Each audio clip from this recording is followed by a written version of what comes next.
Bom dia, igreja! Bom dia! Bom dia, meu bem. Bom dia! Bom dia, igreja. Bom...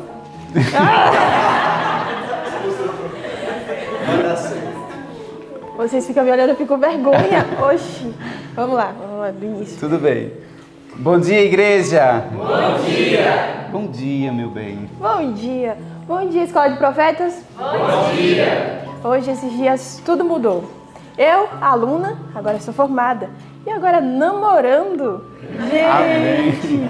Então, mas realmente nós vemos como Deus é tão bom e nos concede tantas coisas. E louvado seja Deus, porque você de casa está aqui nos assistindo nesse momento. E vamos dar início. E para a gente iniciar, vamos fazer oração. Vamos ficar de joelhos? Senhor Deus, grandioso Pai, queremos te agradecer, Senhor, pela misericórdia que nos foi estendida essa manhã. Por estarmos aqui na tua casa, por saber que o Senhor está no nosso meio, Pai. E o Senhor está aqui nos ajudando, nos fortalecendo. Quero te pedir, Senhor, pelos nossos irmãos que se encontram nesse momento assistindo, Senhor. Se eles vieram até esse vídeo, é porque o Senhor tem algo a falar para eles. E que eles possam entender a mensagem, Senhor, que o Senhor quer transmiti-los. Pai, muito obrigada pela vida, muito obrigada pelo privilégio de viver e de estar entre irmãos. Que o Senhor possa nos ajudar, Senhor Deus, a se manter firmes até o fim. A seguir avante, olhando para o alvo, Pai. Que o Senhor permaneça conosco, que tudo que venha a ser feito, Senhor, seja feito para honrar o Teu nome e venha a ser aceitável diante de Ti. Em nome de Jesus. Amém. Amém. Muito bem, chegou um momento muito bom agora, pela graça do Senhor Deus, de nós cantarmos ao nosso Criador, aquele que me conhece, aquele que conhece você também. E vamos cantar o hino 17, Deus é nosso Pai amado.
Deus é o nosso Pai amado e Ele te ama muito. E uma forma de conhecermos a Deus é através da Bíblia, é através da sua palavra. E nesse momento nós iremos recitar o Filipenses capítulo 3, versos 20 e 21. E no 3 vamos fazer isso. 1, 2, 3. Filipenses 3, do 20 ao 21. Mas a nossa cidade está nos céus, de onde também esperamos o Salvador, o Senhor Jesus Cristo, que transformará o nosso corpo abatido para ser conforme o seu corpo glorioso, segundo o seu eficaz poder, de sujeitar também a si todas as coisas. Filipenses 3, do 20 ao 21. Filipenses 3, do 20 ao 21. Mas a nossa cidade está nos céus, de onde também esperamos o Salvador, o Senhor Jesus Cristo, que transformará o nosso corpo abatido para ser conforme o seu corpo glorioso, segundo o seu eficaz poder, de sujeitar também a si todas as coisas. Filipenses 3, do 20 ao 21. Filipenses 3, do 20 ao 21. Mas a nossa cidade está nos céus, de onde também esperamos o Salvador, o Senhor Jesus Cristo, que transformará o nosso corpo abatido para ser conforme o seu corpo glorioso, segundo o seu eficaz poder, de sujeitar também a si todas as coisas. Filipenses 3, do 20 ao 21. Amém. Que Deus abençoe seu dia, que Deus te fortaleça e que você possa passar um dia muito feliz na presença do Deus.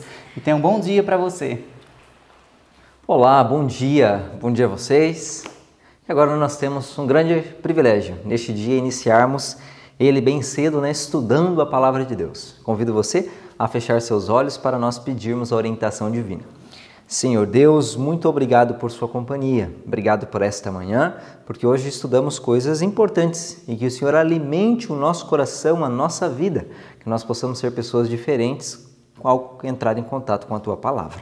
Isso nós te pedimos em nome de Jesus. Amém. Todos nós temos uma obra a realizar dentro do plano da redenção. Deus nos coloca dentro da missão e nos destina a algo. Todos nós temos, inclusive você que está ouvindo aí. Deus pensa, mentaliza algo para você realizar. Às vezes você não esteja realizando, ou já esteja realizando, ou até esteja resistindo ou atuando em algo que não é aquilo que Deus te chamou, mas Deus tem ali o seu plano e Ele nos encaixa naquilo que Ele pretende nos usar. E para isso Ele nos prepara ao decorrer da vida e também nos prepara dentro da obra.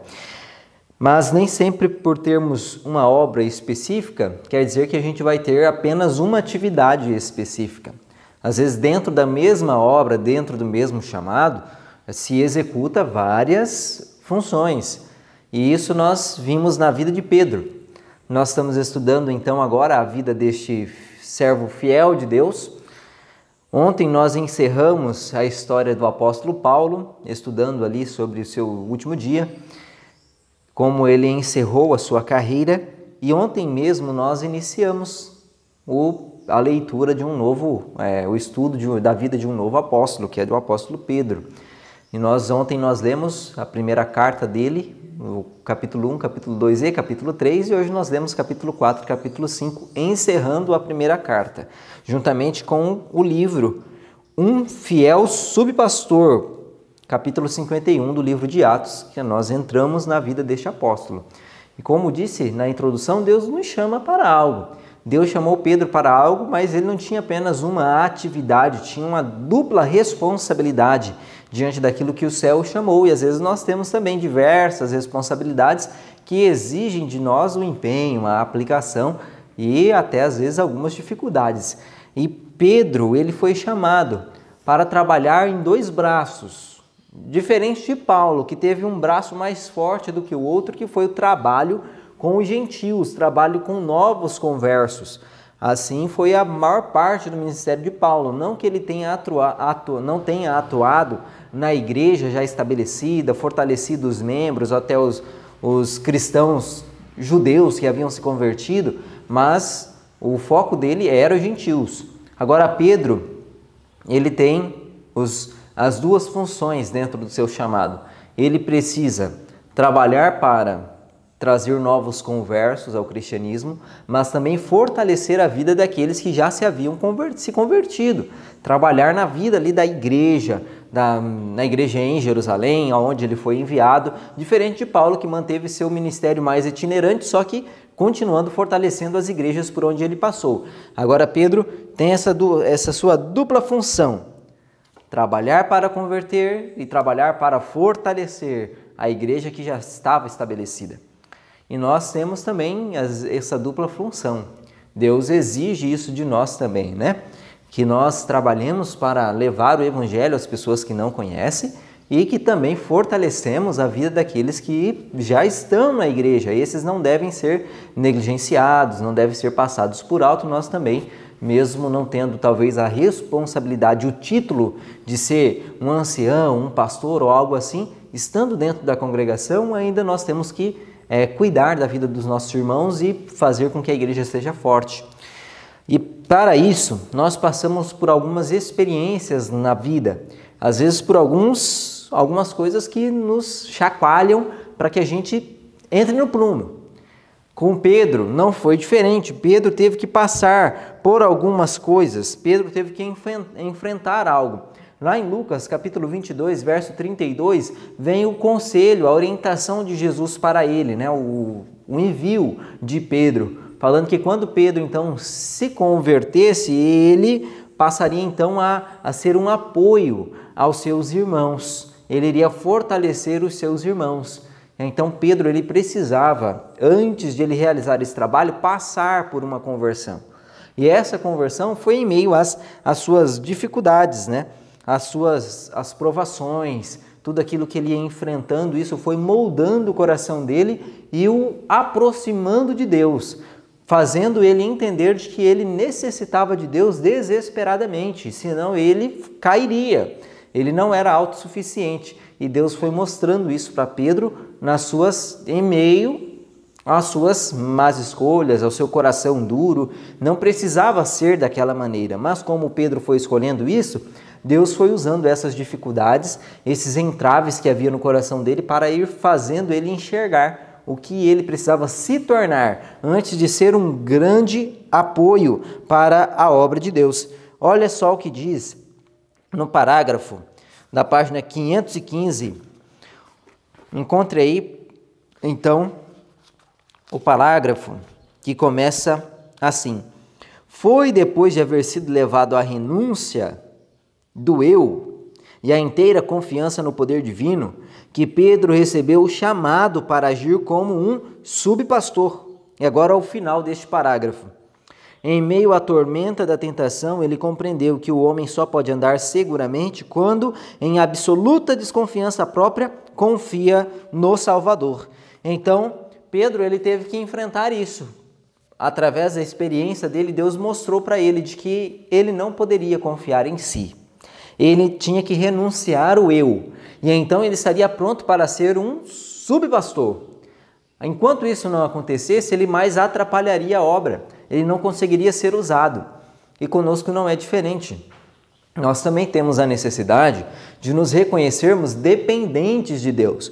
Quando nós desconfiamos de nós, não nos achamos ali capazes de fazer algo, mas confiando em Deus, vamos avante, aí a maior possibilidade de darmos certo. Aí há a maior, então, chance de nós acertarmos na vida. Então, Deus espera isso de nós também. Deus espera que o nosso eu seja completamente deixado de lado.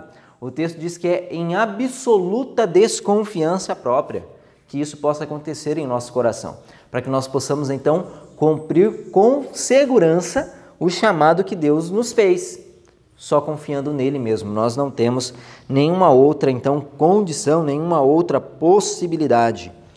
E para trabalhar para Deus, olhando para a vida de Pedro, nós também vemos uma outra necessidade, algo que Pedro teve que enfrentar ou passar, né, em sua vida para que ele então estivesse apto para o serviço. O que é que nos torna apto para o serviço? Além disso, encontrem o parágrafo no livro que vai dizer assim, ó: Cristo fez menção a Pedro de uma única condição de serviço. Qual é essa condição? Amas-me. Essa é a qualificação essencial. É uma pergunta que está lá em João capítulo 21, verso 17, onde Jesus pergunta a Pedro: tu me amas? Amas-me? Essa era a condição. Quando Pedro passasse a amar a Deus de verdade, de todo o coração, sem reservas, então ele estaria pronto para então auxiliar, dar alimento, ser o auxílio das ovelhas do aprisco de Cristo, ser um subpastor. Deus é o supremo pastor. E Pedro, ele aprendeu com o supremo pastor como é que se pastoreia as ovelhas. É quando ele aprende, então, aí ele está apto para trabalhar pelas outras ovelhas. E como é que ele, então, se tornou apto?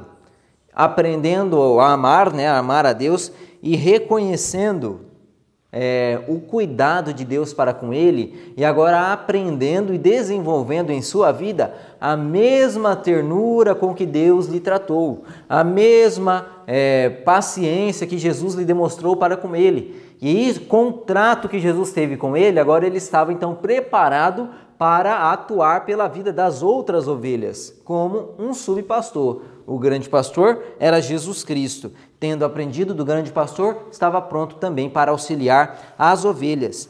E continuando esse parágrafo que nós começamos, que começa: Cristo fez menção a Pedro, continuando a nossa leitura, diz assim: mesmo que Pedro possuísse todas as outras, sem o amor de Cristo, ele não seria um fiel pastor do rebanho de Deus.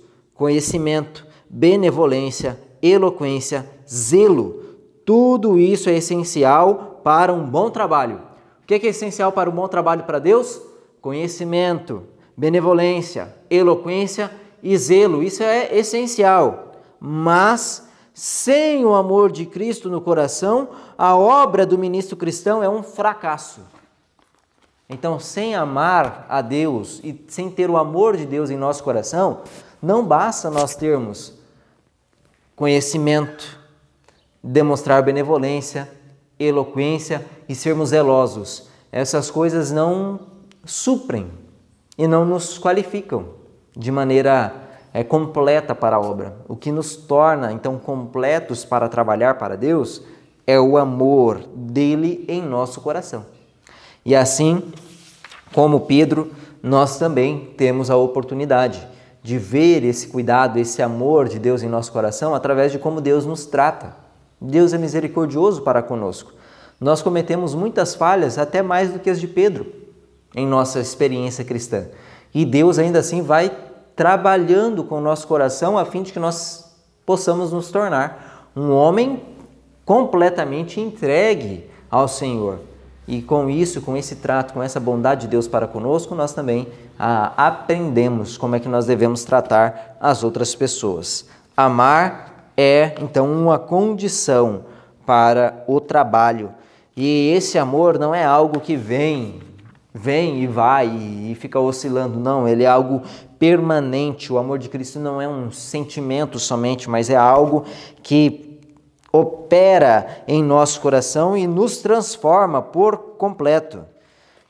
E quando vamos avante nas cartas de Pedro, nós encontramos ele amando os seus liderados ali, as suas ovelhas, e também exortando, indicando como é que se mantém em pé, como é que se mantém vitorioso, através da experiência que ele já havia passado.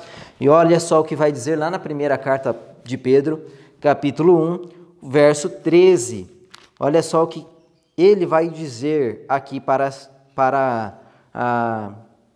os seus leitores, a sua igreja, quem estaria acompanhando. Portanto, cingindo os lombos do vosso entendimento, sede sóbrios e esperai inteiramente na graça que vos ofereceu na revelação de Jesus Cristo. E aí, o algo que era necessário para a vida da igreja, para a vida dos membros, das ovelhas que ele estava destinando a carta, para a nossa vida e para qualquer pessoa de todos os tempos, e foi necessária para Pedro, é guardar a mente, ser sóbrio. Essa característica, essa necessidade é algo do ser humano, porque nós facilmente corrompemos a nossa mente através das coisas que contemplamos. E naturalmente o nosso coração é inclinado para aquilo que não nos aproxima de Deus. Então nós temos que andar de vigia com aquilo que nós colocamos dentro da nossa mente, para não prejudicarmos a obra de Deus em nosso coração. Olha só o que Ellen White vai dizer no parágrafo. O apóstolo procurou ensinar aos crentes quão importante é guardar a mente, divagar por temas proibidos ou de gastar sua energia em assuntos triviais. Os que não querem cair presa dos enganos de Satanás devem guardar bem as vias de acesso à mente, devem esquivar-se de ler, ver ou ouvir tudo aquilo que sugira pensamentos impuros. Olha só que profundo isso. Que todos nós que queremos então não cair presa nos enganos de Satanás, e eu creio com certeza de que você não quer ser uma presa de Satanás, não quer ser enganado por ele, eu também não quero, então esse texto é para nós dois, vem dizendo que nós temos que então guardar tudo que tem acesso à nossa mente. Aquilo que nós lemos, aquilo que nós vemos, aquilo que nós ouvimos, todas as coisas devem então ser mantidas com cautela e com um filtro. As coisas devem ser filtradas a entrar em nossa mente. Nós temos que nos esquivar de contemplar coisas que nos sugira pensamentos impuros. Talvez aquilo que você contempla nem é aquilo que é o ápice da impureza, mas sugere para você, desperta em você algo impuro, algo que não provém de Deus. E isso deve ser totalmente rejeitado. Se nós não fizermos isso, com facilidade nós seremos enganados por Satanás. E o meio desse parágrafo ainda vai dizer: o coração deve ser fielmente guardado, pois de outra maneira os males externos despertarão os internos e a pessoa vagará em trevas. Então nós já temos coisas corruptas dentro de nós. E é natural. O texto mesmo diz que é interno, está em nós. E a gente tem que cuidar para que o externo não desperte o que há em nosso coração já, por natureza. Então nós temos que tomar esse cuidado, para que as coisas externas, não alimente aquilo que nós já temos no nosso coração, ou até mesmo não desperte novas coisas em nós. Tudo isso com o dever de guardar a nossa mente. E para guardar, então, a nossa mente, nós temos que manter essa vigília e manter os nossos olhos na palavra, obedecendo. E aí, então, o amor de Deus, aquele princípio que é tão importante para ser um subpastor, um fiel ministro do Senhor, ele vai surgir em nosso coração. Porque a leitura de hoje diz que o amor de Deus, ele surge em nós quando nós realizamos algo. Encontre aí, ainda no primeiro capítulo da primeira carta de Pedro, agora o verso 22, que diz assim: purificando as vossas almas pelo Espírito na obediência à verdade, para o amor fraternal não fingido, amai-vos ardentemente uns aos outros com o coração puro.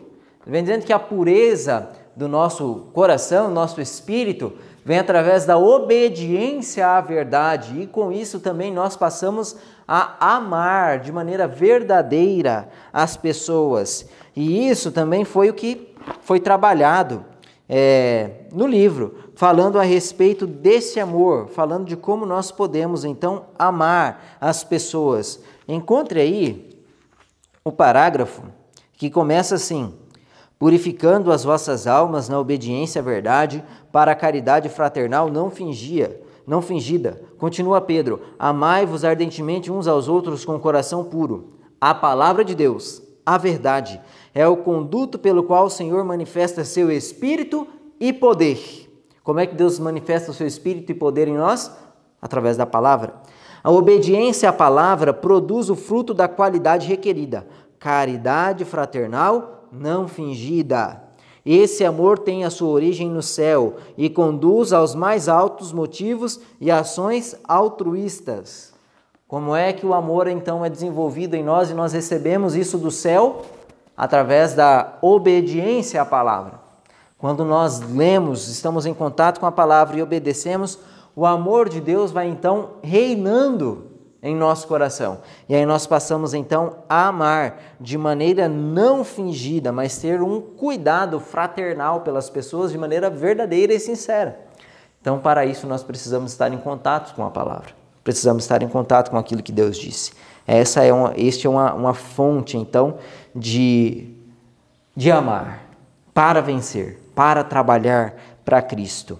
E em outros dos textos que Pedro veio abordando também, aqui na primeira carta, vem com relação àquilo que ele espera, que Deus espera que haja em nós e que chame a atenção. E ele vem dando alguns conselhos. Ele cita o caso das mulheres aqui, mas é para ambos. Que aquilo que deve chamar a atenção não é o exterior, não é o adorno exterior. Isso está lá no terceiro capítulo da primeira carta, verso 2 e verso 3. Verso 3 e verso 4, falando que o adorno não é o exterior, mas o homem interior, unido a um incorruptível traje de um espírito manso e tranquilo, que é de grande valor a Deus. Então nós vemos ali de que o que Deus mais espera, mais observa, não é aquilo que nós externamos. Nós podemos até admirar o que é belo, pessoas bonitas chamam a atenção, coisas bonitas chamam a atenção, coisas bem arrumadas chamam a atenção, mas essas coisas são perecíveis. Mas há algo que permanece para sempre, e isso é o que nosso coração realmente se transformou. O nosso coração permanece.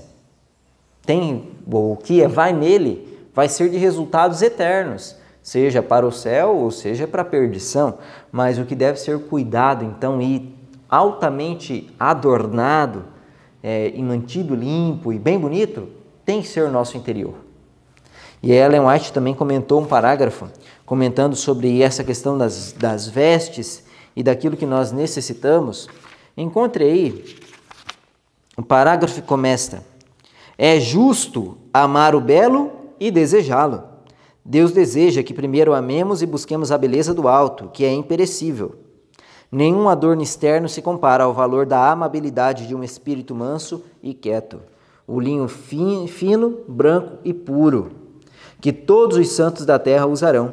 As vestes os fará belos e amados aqui, e será depois a sua senha para a admissão do palácio do rei. Sua promessa é: comigo andarão de branco, porquanto são dignas disso.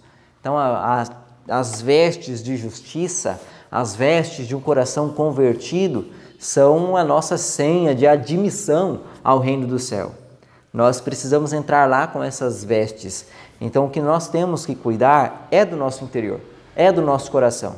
Mantenha seu coração bem ajustado.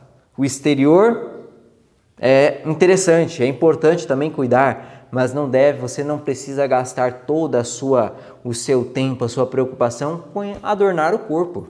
Não, longe disso. Mas gaste tempo, aplique a sua vida em fazer com que o seu coração seja completamente convertido a Deus, que a sua vida espiritual prospere. E isso é a maior necessidade, é isso então que nos fará então entrarmos no reino de Deus, buscando de todo o coração e com sinceridade. E quando a gente busca a Deus assim, passa a amá-lo de verdade, não quer dizer que a vida desta maneira, amando e buscando ao Senhor, se consagrando a Ele, vai ser isenta de dificuldades. Isso nós vemos em nossa vida e foi apresentado na vida de Pedro, de que Pedro passou por diversas dificuldades e ele exortou então a todos os seus leitores a permanecerem firmes, de que as dificuldades não eram para causar desânimo, ao contrário disso. Olha só o que vai dizer no capítulo 4 da primeira carta de Pedro. Abra aí capítulo 4, o verso 12 e o verso 13. vai dizer assim: amados, não estranheis a ardente prova que vem sobre vós para vos tentar, como se coisa estranha vos acontecesse, mas alegrai-vos no fato de serdes participantes das aflições de Cristo, para que também na revelação de sua glória vós vos regozijeis e alegreis. Diz, olha, não estranhe se vier dificuldades para ti, isso é necessário, isso é importante, então fique calmo. Cristo padeceu também. Por que é que nós não vamos padecer? E às vezes as dificuldades são usadas por Deus como um meio de converter o nosso coração, de nos aproximar a Ele, tirar a escória que há em nós, aquilo que há de errado, e implantar princípios bons, princípios que pertencem a Cristo. Então nós temos que aceitar e conseguir aprender a viver em meio às dificuldades, a passar pelas dificuldades e tirar das dificuldades uma bênção, um aprendizado, para que essas dificuldades transformem você em uma nova pessoa. E isso é o que nós necessitamos, e é isso que vai dizer no último capítulo aqui da primeira carta, capítulo 5, verso 10. Olha só o que vai dizer no verso 10. Então olha só o que diz o verso 10 do capítulo 5 da primeira carta de Pedro. E o Deus de toda a graça, que em Cristo Jesus nos chamou à sua eterna glória, depois de havermos padecido um pouco, Ele mesmo vos aperfeiçoe, confirme, fortifique e estabeleça. Então Deus fala para cada um de nós, é necessário que você padeça um pouco.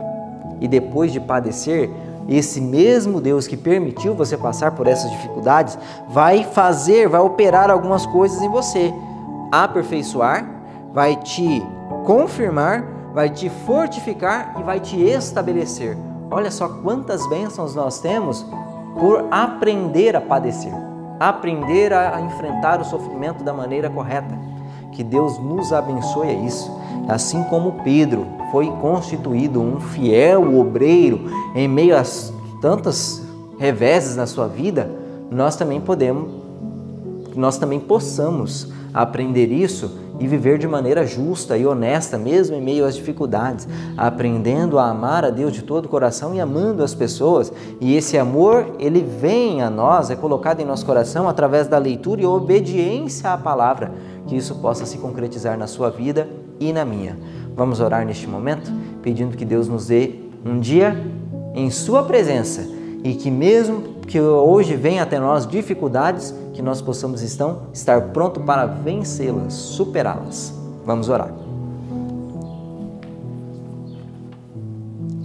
Senhor nosso Deus, lhe agradecemos, porque hoje aprendemos muitas coisas e nós queremos ser fiéis obreiros, fiéis subpastores, aquilo que o Senhor confiar a nós, a obra que o Senhor nos der nas mãos, nós queremos executá-la com precisão, diante das capacidades que o Senhor vai nos concedendo.